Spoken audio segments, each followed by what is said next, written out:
These are People's Democratic Party faithful in Ward 5, Andoni local government area of Rivers State, in a peaceful rally to reaffirm the suspension of the embattled former national chairman of the party, Prince Uche Secondus from PDP. The PDP Ward 5 chairman, George Christopher, said the reaffirmation became imperative to clarify any doubts regarding the suspension of the national chairman, as he further stressed that the party remains unshakable and resolute. We are committed to the party and are determined to weed out all bad eggs who are acting as agents of APC to weaken our party, no matter how highly placed, and to ensure that our ward remains PDP, no matter the amount of inducement or threat.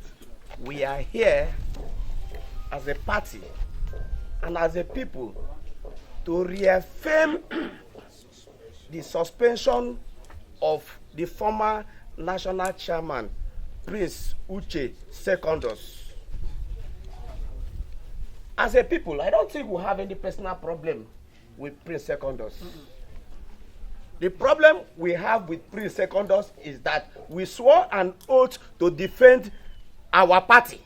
So we stand here to defend our party. The ward chairman also used the occasion to debunk the purported suspension of some party executives in the LGA. The purported suspension of the state organizing secretary, Engineer Office Kagbang, AGA acting chairman, Honorable Jones Titus JP, ward chairman, Mr. George Christopher, and ward secretary, Mr. Ubulum Aaron Denny, are of no effect or relevant.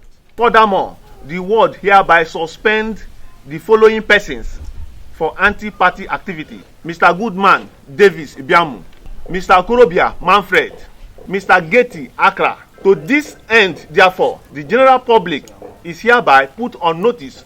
You may recall that the Rivers State High Court, sitting in Port Harcourt, granted an order of interim injunction stopping Prince Uche Secondus from parading himself as the national chairman of the People's Democratic Party. Subscribe and like our videos for updates.